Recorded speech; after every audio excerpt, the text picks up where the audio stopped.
तो गाइस चल बिना देरी किए शुरू करते हैं स्टोरी का आज का एपिसोड।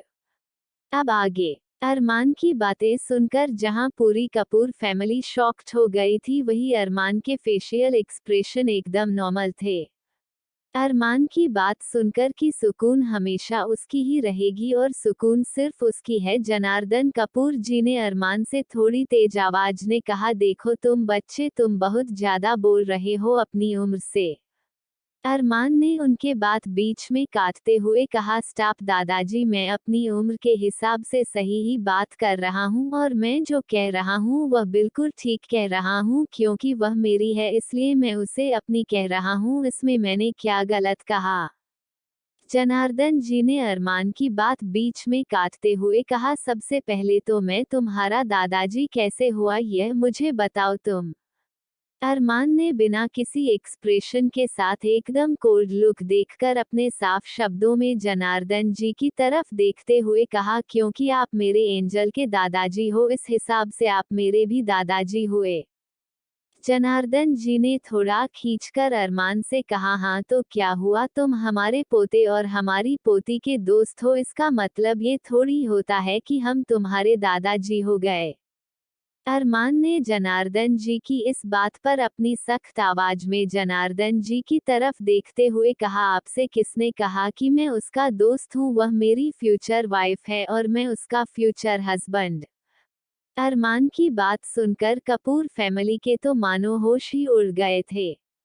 अब तक कारण जी जो चुपचाप बैठे इस छोटे से शैतान की बात सुन रहे थे, वह इतना तो समझ गए थे कि अरमान कोई नॉर्मल बच्चा तो नहीं है। जिस हिसाब से अरमान बात कर रहा है, कोई कह ही नहीं सकता कि इस बच्चे की उम्र 9-10 साल होगी। ये किसी 25-30 साल के आदमी की तरह हाँ बात कर रहा था, उसके एक एक शब्द में उसका कॉन्फिडेंस झलक रहा था।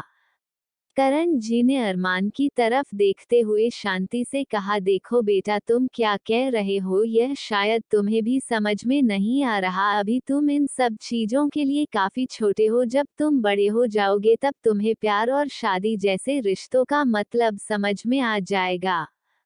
अरमान ने करण जी की तरफ देखते हुए एरोगेंट ट्यून में कहा, और आपको ऐसा क्यों लगता है कि मुझे इन सब चीजों की समझ नहीं है, मैं क्या बोल रहा हूँ यह मुझे सब अच्छे से पता है, मैं तो बस अपना होने वाला ससुराल देखने के लिए आया था, जो मैंने देख लिया। अरमान की बातों में इतना कॉन्फिडेंस और उसका यह एटीट्यूड देखकर पूरी कपूर फैमिली अवाक रह गई। आयशा जी और लीना जी अपना मुंह खोलो इस छोटे से बच्चे को देख रहे थे, उन्हें अपने आंखों पर यकीन ही नहीं हो रहा था कि कोई बच्चा इतनी छोटी उम्र में ऐसी बड़ी बड़ी बातें कर सकता है। आयशा जी आगे आई और उन्होंने प्यार से अरमान से कहा, देखो बेटा, अभी तुम इन सब चीजों के लिए सच में बहुत छोटे हैं।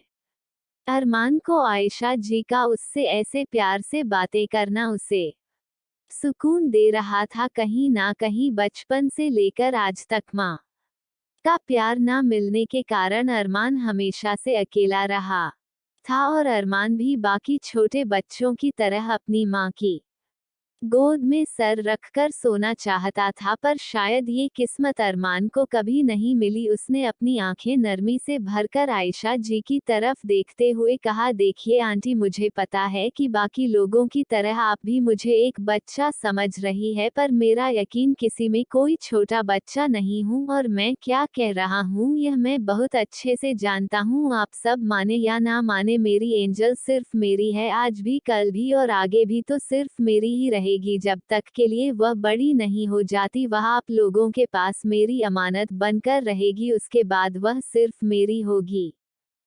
अरमान की इस बात पर जनार्दन जी ने गुस्से में कहा, तुम छोटे शैतान, तुम्हें किसने हक दिया तुम हमारी पोती को खुद की कहो, वह सिर्फ हमारी पोती है और तुम होते कौन हो हमें कहने वाले कि वो तुम्हारी अमानत है जो हमारे पास रहेगी, वह इस खानदान की प्रिंसेस है। अरमान सोफे से खड़ा हुआ और एटीट्यूड के साथ अपने पैंट की जेब में अपने दोनों हाथ डालते हुए चलकर जनार्दन जी की तरफ गया। अरमान के चलने की स्टाइल से देखकर ऐसा लग रहा था जैसे कोई राजा अपनी प्रजा को आदेश देने के लिए खड़ा हुआ है। अरमान का यह अंदाज देखकर कहीं ना कहीं करण जी, अर्जुन जी, लीना जी, विशाखा जी और आयशा जी काफी इम्प्रेस हुए। अरमान जाकर सीधा जनार्दन जी के सामने एटीट्यूड के साथ खड़ा हुआ। भले ही उसकी हाइट अभी 4 फुट थी, पर उसका और किसी 6 फुट के आदमी को भी पीछे छोड़ दे। अरमान ने जनार्दन जी की आंखों में आंखें डालकर कहा, भले ही वह आपकी प्रिंसेस है, पर आगे चलकर उसे मेरी क्वीन बनना है, और किंग के क्वीन किसी प्रिंसेस से बहुत बड़ी होती है। अरमान का ऐसा एटीट्यूड देखकर जनार्दन जी की भी जुबान लड़खड़ा आने लगी। अपने जमाने में जनार्दन जी ने कई बड़ी बड़ी बिजनेस डील क्रैक की थी, पर आज तक उनका सामना ऐसे किसी इंसान से नहीं हुआ था जो उनकी आंखों में आंखें डालकर बात करे, और यह छोटा सा बच्चा उनके साथ ऐसे एरोगेंटली बिहेव कर रहा था। उन्होंने चीरते हुए अरमान से कहा, तुम छोटे से बच्चे, तुम मुझे जनार्दन कपूर को डरा रहे हो, तुम्हें तुम्हें छोड़ूंगा नहीं, और तुम मेरी पोती को ही मुझसे दूर करने की प्लानिंग कर रहे हो। अरमान ने एक चिढ़ाने वाली स्माइल जनार्दन जी को पास करते हुए कहा, दादाजी, आपको ऐसा क्यों लग रहा है कि मैं आपको आपकी एंगल से दूर कर दूंगा? आप चिंता मत कीजिए, जब तक वह एडल्ट नहीं हो जाती वह आपके पास ही रहेगी, मेरी अमानत बनकर। उसके बाद आप आ जाए करना मेरे घर, उससे मिलने में नहीं रोकूंगा आपको, वैसे भी मेरा दिल काफी बड़ा है। आयशा जी और लीना जी तो अरमान की बलाया लेने लगी। उन्हें उनका ये छोटा सा दामाद काफी पसंद आया था। यही कुछ हाल करण जी और अर्जुन जी का भी था। हालांकि वह दोनों ये बात भी जानते थे कि अरमान सिर्फ 10 साल की उम्र में खुद की कंपनी एआर कॉरपोरेशन चलाता है, जो कि दुनिया की बेस्ट 3 कंपनियों में से एक है, और राठौड़ कॉरपोरेशन तो दुनिया की नंबर 1 कंपनी। मतलब ये कहना गलत नहीं होगा कि अरमान अकेला इस वक्त दुनिया की नंबर 1 और नंबर 3 कंपनी का मालिक, मतलब अमीरों की लिस्ट में सबसे ऊपर आता था। वो दोनों अपने मन ही मन ये सब सोच रहे थे कि अगर यह बच्चा इतनी सी उम्र में इतना कुछ अच्छे हो कर सकता है, तो बड़ा होकर यह क्या नहीं कर सकता। उन्हें तो अपनी बेटी के लिए शायद ऐसा रिश्ता बड़ा होकर भी ना मिले, इसलिए उन्होंने जो होगा वह भविष्य पर ही छोड़ दिया। अरमान अभी भी जनार्दन जी के सामने एरोगेंटली खड़ा था। उतने में ही उसे एक प्यारी सी आवाज आई, मिस्टर हैंडसम, हम आ गए। अरमान, जिसका चेहरा अब तक सख्त था, इस मीठी सी आवाज को सुनने के बाद उसके चेहरे के भाव नर्म पड़ने लगे। उसने पीछे पलटकर देखा। उसकी एंजल पिंक कलर की नी लेंथ फ्रॉक, पैरों में छोटी छोटी पिंक कलर के स्नीकर, बालों पर पिंक कलर की हेयर क्लिप और खुले कमर तक लंबे बाल। वह किसी परी से कम नहीं लग रही थी। वह दौड़ते हुए अरमान की तरफ आ रही थी।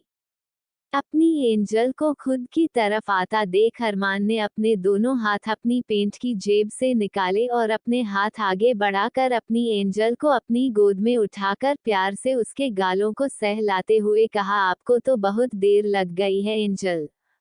सुकून ने मासूमियत से कहा। वह मिस्टर हैंडसम सुकून को सबसे बेस्ट देखना था, इसलिए सुकून को देर हो गई।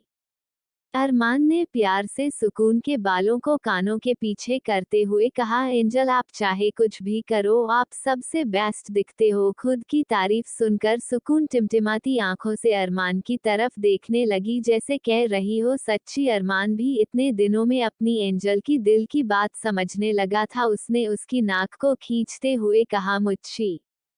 अरमान की बात सुनकर सुकून की आंखें तारों की तरह टिमटिमाने लगी। पूरी कपूर फैमिली देख सकती थी कि सुकून अरमान के साथ कितनी कंफर्टेबल है, यहाँ तक कि उसने अपनी खुद की फैमिली को भी अरमान के आगे इग्नोर कर दिया।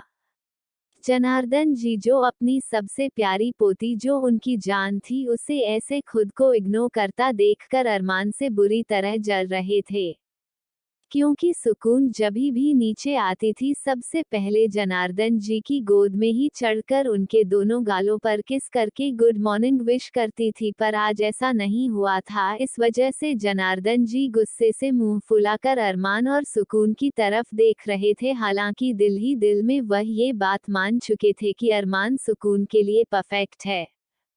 जब जनार्दन जी ने देखा कि उनकी प्यारी पोती उन पर बिल्कुल भी ध्यान नहीं दे रही है, इसलिए उन्होंने अपनी आवाज में नाराजगी लाते हुए सुकून की तरफ देखते हुए कहा, प्रिंसेस आप अपने दादू को भूल गए। सुकून, जो कि अरमान के साथ बातें करने में इतनी बिजी हो गई थी कि उसने अपने पूरे घर वालों को इग्नोर किया। उसने जैसे ही अपने दादू की आवाज सुनी, उसने उस तरफ देखा। उसके दादू गुस्से से मुंह फुलाए सोफे पर बैठे हुए हैं। सुकून ने अपनी टिमटिमाती आंखों से अपने दादू की तरफ देखा और कहा, दादू नहीं, हम तो बस अपने मिस्टर हैंडसम से बात कर रहे हैं। जनार्दन जी ने गुस्से से मुंह बुलाते हुए कहा, प्रिंसेस आज आपने हमें मॉर्निंग किसी भी नहीं दी। सुकून ने मासूमियत से अपने सर पर हाथ मारते हुए कहा, अरे हाँ, हम तो भूल ही गए। सुकून ने अरमान को खुद को नीचे उतारने का इशारा किया, पर अरमान ने सुकून को नीचे नहीं उतारा। अरमान ने सुकून से कहा, एंजल क्या हुआ? सुकून ने अरमान की तरफ देखते हुए कहा, देखो मिस्टर हैंडसम, दादू गुस्सा हो गए, हम दादू को मॉर्निंग किसी देकर आते हैं। अरमान में सुकून की तरफ देखते हुए कहा, पर एंजल अभी तो सुबह के 11 बजे बज चुके हैं, मॉर्निंग तो कब की खत्म हो चुके हैं, तो आप अपने दादू को मॉर्निंग किसी कल देना। ओके। सुकून ने भी अपनी उंगली अपने गाल पर टैप करते हुए कहा, अरे हाँ, हम तो भूल ही गए मिस्टर हैंडसम, आप सुपर इंटेलिजेंट हो। इतना कहकर सुकून ने अरमान के गाल पर एक किस कर दी। अरमान ने अपनी टेढ़ी नजरों से जनार्दन जी की तरफ देखा, जो गुस्से से अरमान को घूर रहे थे। अरमान ने उन्हें देखकर एक टीजिंग स्माइल पास कर दी, जैसे कह रहा हो, देखा, यह आपकी प्रिंसेस नहीं मेरी क्वीन है। बाकी सब घर वाले मजे से अरमान और दादाजी के बीच के कोल्ड वार को एंजॉय कर रहे थे। उन्हें अच्छे से समझ में आ रहा था कि इन दोनों की लड़ाई सुकून के लिए चल रही है, पर घर में सभी इसे काफी एंजॉय कर रहे थे। अर्जुन जी ने करण जी के कानों में धीरे से कहा, भैया देखिए पापा कैसे अरमान से जल रहे हैं, मुझे तो काफी मजा आ रहा है। जब प्रिंसेस हमसे पहले पापा को किस करती है तो पापा कैसे हमें चिढ़ाते हैं। आज देखिए पापा को उनकी टक्कर देने वाला मिल गया है, अब आएगा मजा। करण जी ने भी मुस्कुराते हुए अर्जुन जी से, हाँ छोटे तू सही कह रहा है, पर देख पापा कैसे गुस्से से मुंह फुलाए बैठे हैं, किसी छोटे बच्चे की तरह। करण जी ने भी जनार्दन जी की तरफ देखा और हाँ में गर्दन हिला दी। उधर लीना जी ने भी आयशा जी के कानों में कहा, दीदी हमारा दामाद तो अभी से ही इतना चंट है, पता नहीं आगे जाकर यह क्या करेगा, पर कुछ भी कहो दीदी, मुझे तो हमारा एक छोटा सा दामाद हमारी प्रिंसेस के लिए बेहद पसंद आया। आपका क्या कहना है? आयशा जी ने भी मुस्कुराते हुए कहा, ये तो मेरी प्रिंसेस के लिए बेस्ट है। सुकून, जो कि अरमान की गोद में थी, उसने कहा, मिस्टर हैंडसम हमें भूख लगी है, हमने कुछ नहीं खाया। इतना सुनना था कि अरमान बिना किसी की तरफ ध्यान दिए सुकून को लेकर डाइनिंग टेबल पर चला गया। अरमान को डाइनिंग टेबल की तरफ जाता देख बाकी सभी भी डाइनिंग टेबल पर जाकर बैठ गए। अभी तक उन्होंने भी कुछ नहीं खाया था जब सब लोग ब्रेकफास्ट करने के लिए बैठ गए। अरमान ने सुकून को कुर्सी से उठाकर अपनी गोद में बिठा लिया और अपने हाथों से उसे खिलाने लगा। पूरी कपूर फैमिली अरमान की सुकून के लिए इतनी केयर देखकर हैरान थी। उन्हें अपनी आंखों पर यकीन नहीं हो रहा था कि एक 10 साल का बच्चा किसी दूसरे छोटे बच्चे की इतनी प्यार से कह कर भी सकता है। कहीं ना कहीं उन्हें यकीन हो गया था कि अरमान उनकी बच्ची के लिए बिल्कुल सही है लगा, पर जनार्दन जी यह मानने को तैयार नहीं थे कि यह कल का आया बच्चा उनकी प्यारी पोती को उनसे दूर करना चाह रहा है। उन्होंने मन ही मन अरमान को सबक सिखाने का प्लान बना लिया और खुद ही मुस्कुराने लगे। तो कैसा लगा आज का एपिसोड? आप सबको प्लीज कमेंट बॉक्स में मुझे जरूर बताइए। और क्या सोचा है जनार्दन जी ने अरमान को सबक सिखाने के लिए? आपको क्या लगता है? कमेंट बॉक्स में मुझे जरूर बताइए। वैसे आप सब लोग गैस कीजिए, पर कल का वेट करना पड़ेगा ये जानने के लिए कि आखिर ऐसा क्या करने वाले हैं जनार्दन जी। जाने के लिए बनी रही है मेरे यानी पूजा के साथ only on pocket novel. Hi guys, मुझे नहीं पता मैं बहुत जल्दी एपिसोड अपलोड करती हूँ पर वो सो ही नहीं होता। मैंने कल एपिसोड सुबह 10 बजे अपलोड किया था पर वह शाम को 6 बजे के बाद मुझे शो हुआ। तो गाइस, मैं एक और न्यू नॉवल लिखाने वाली हूँ जो कि मेन 2 या 3 दिन बाद अपलोड करूंगी। उसका नाम है माय साइको लवर।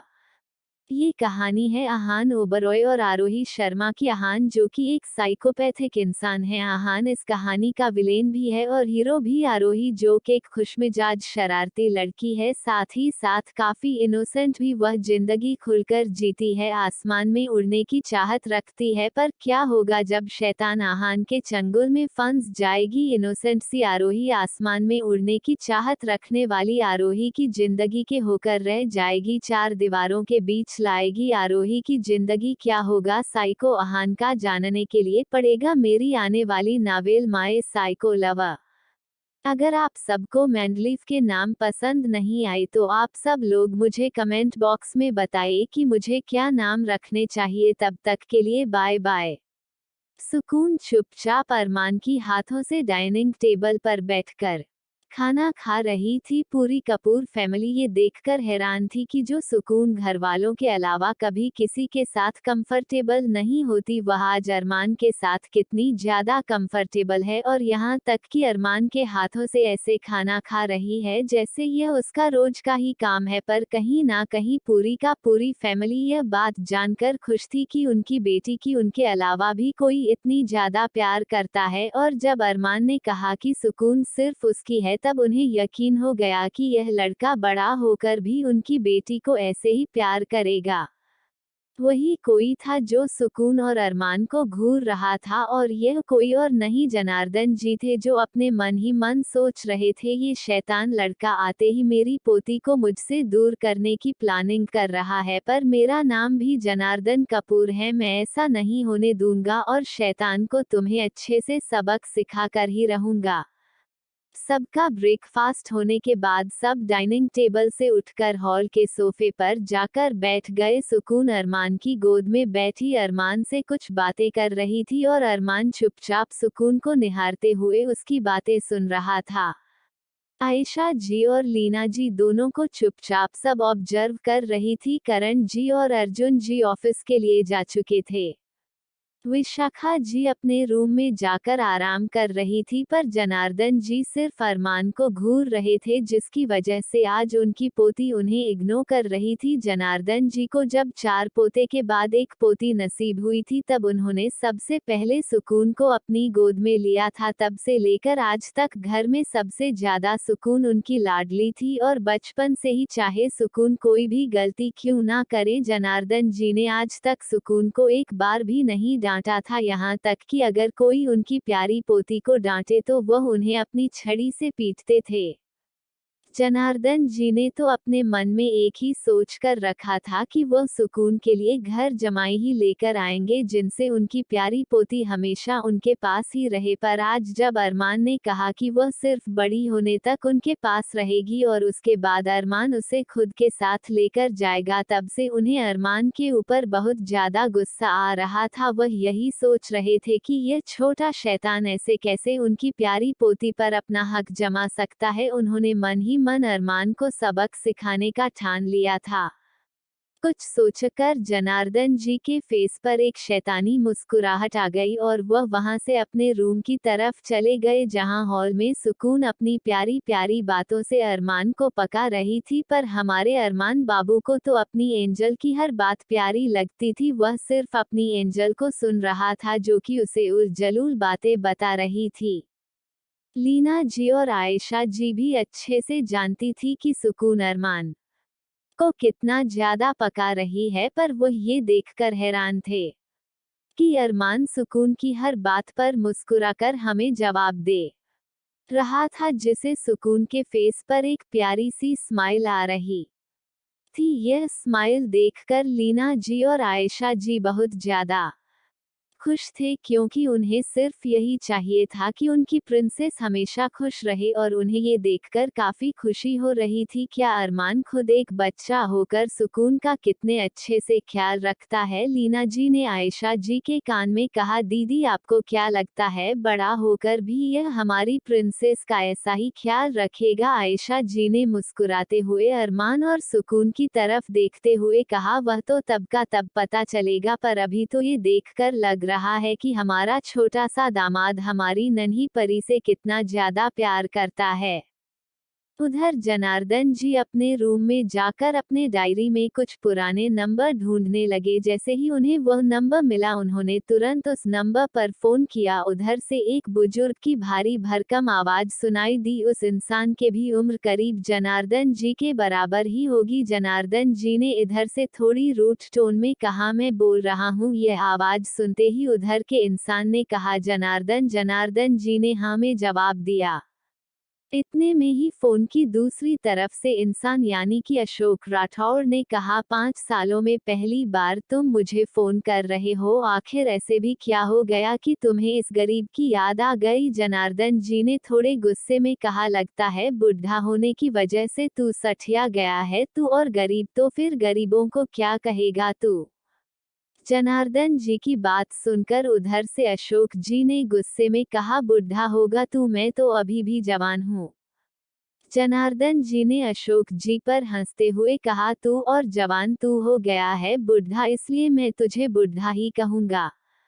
जी हाँ, अशोक जी और जनार्दन जी बचपन के दोस्त हैं, पर पिछले कुछ सालों से अपने परिवार के चलते उनमें कांटेक्ट लगभग खत्म ही हो गया है। जब तक वो दोनों अपने बिजनेस को संभालते थे तब तक उनकी बातचीत हो जाया करती थी, पर अब जब से उन्होंने सब कुछ अपने बेटों के हाथ में सौंप दिया है और अपने को तो पोती पोतियों पर ध्यान देने लगे, तब से वह लगभग एक दूसरे को भूल ही गए थे। दोनों की लड़ाई ऐसे ही कुछ देर तक चलती रही है। उसके बाद जनार्दन जी ने हार मानते हुए कहा, अरे मेरे बाप, मानता हूँ तू बुढ़ा नहीं है, तू अभी भी जवान है, अब मेरी बात ध्यान से सुन।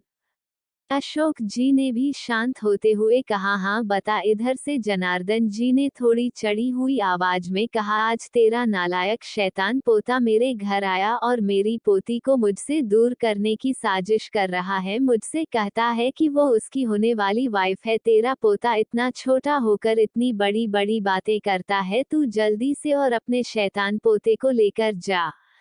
अशोक जी ने थोड़ी हैरानी से पूछा, मेरा पोता? मेरा कौन सा पोता? अशोक जी ने मन ही मन सोचा कि अरमान तो ऐसे हरकत कर नहीं सकता, तो बच्चा आहिल, रेहान और राहिल, वह ये सोच रहे थे कि इन तीनों में से कौन होगा।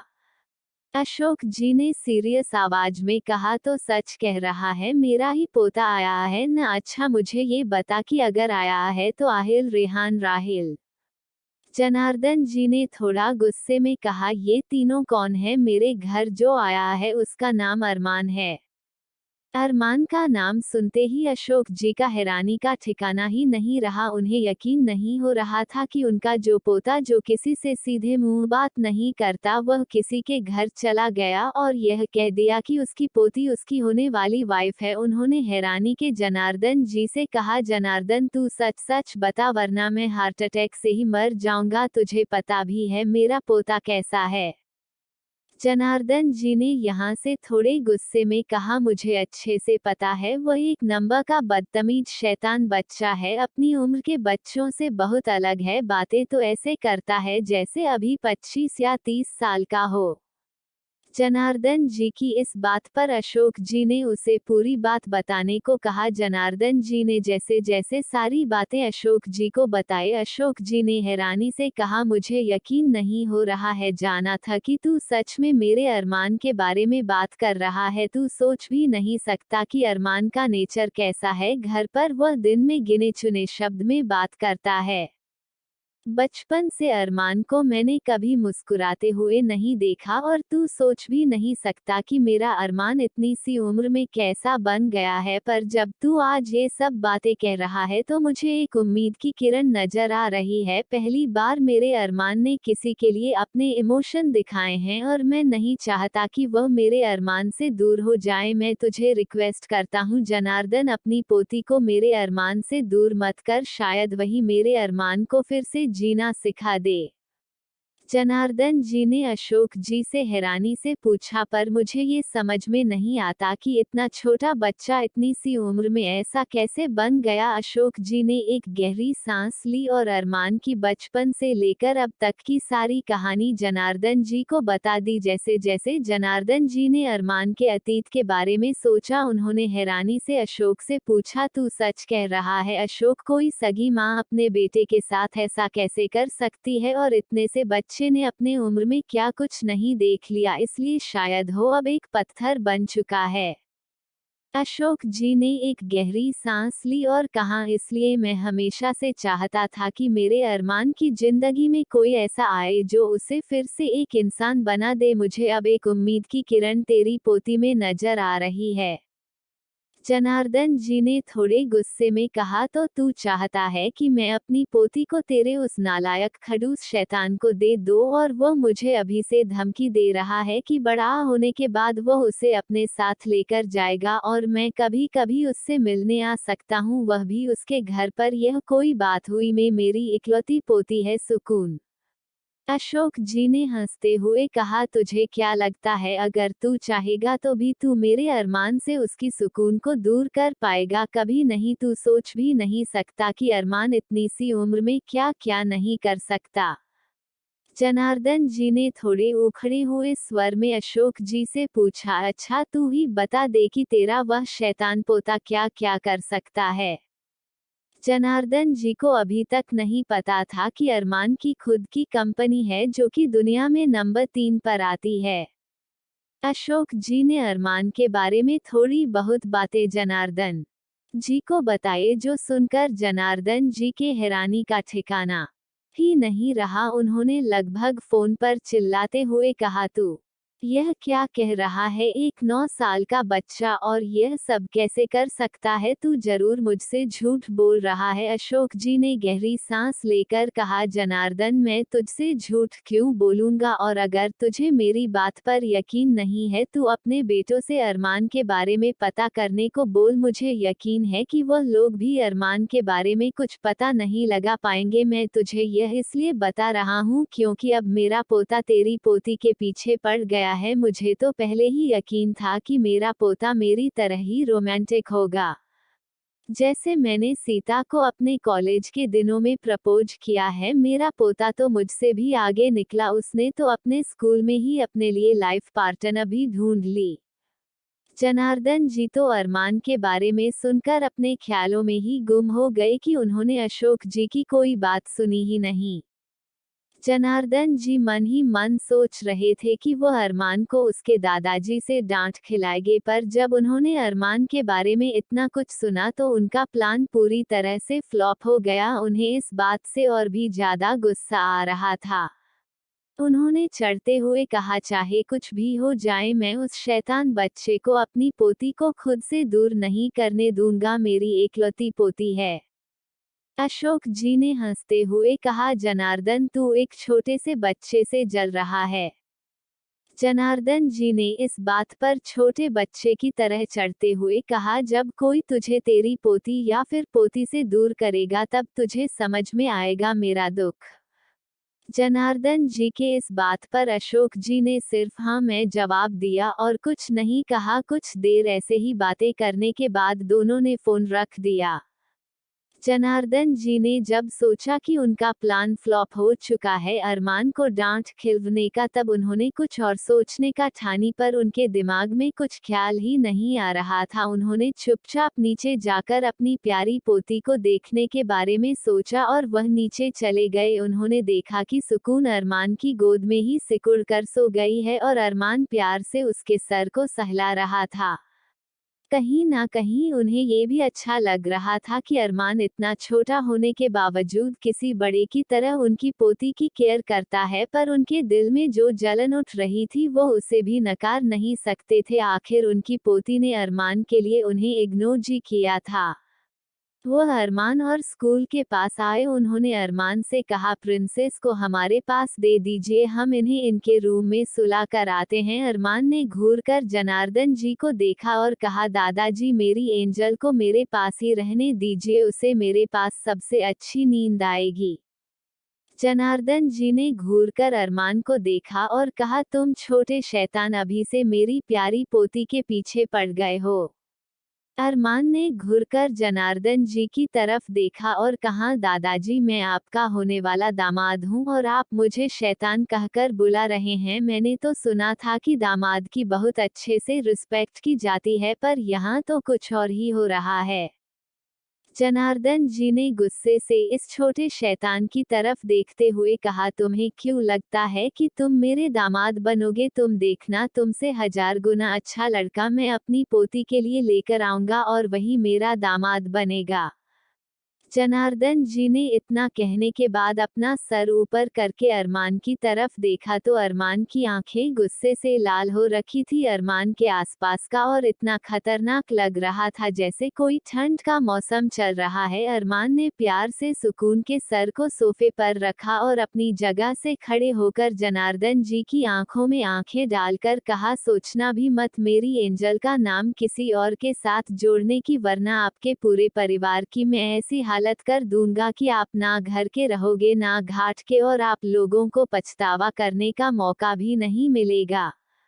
अरमान भले ही था 4 फुट का था, पर अरमान की बातें और उसका बोलने का तरीका देखकर जनार्दन जी के भी पसीने छूटने लगे। जनार्दन जी ने आज तक कभी बिजनेस डील में कई बड़े बड़े लोगों के साथ बातें की थी, पर आज तक कभी उन्हें ऐसा डर महसूस नहीं हुआ था जैसा उन्हें अरमान के करीब होने पर हो रहा था। अरमान ने फिर पलटकर सुकून के प्यारे से चेहरे की तरफ देखते हुए कहा, वह हमेशा मेरी थी, मेरी है और मेरी रहेगी, और अगर आप में से किसी ने उसे मुझसे दूर करने की कोशिश की तो मैं ये दावे के साथ कह सकता हूँ कि जिंदगी में दोबारा कभी उसकी शक्ल आप लोगों को देखने को नहीं मिलेगी। और यह कोई धमकी नहीं है, यह अरमान राठौर का वादा है आपसे, तो आगे से चाहे आप मुझे कुछ भी क्यों ना कहने, पर कभी मेरी एंजल का नाम किसी और के साथ लेने की गलती मत करना, वरना मैं क्या कर जाऊंगा यह मुझे खुद भी पता नहीं। इतना कहकर अरमान ने एक बार सुकून की तरफ पलटकर देखा और प्यार से उसके माथे पर किस करते हुए कहा, मैं अभी तो जा रहा हूँ, पर मेरी बातों को हल्के में लेने की गलती मत करना। इतना कहकर अरमान कपूर मेंशन से बाहर निकल गया।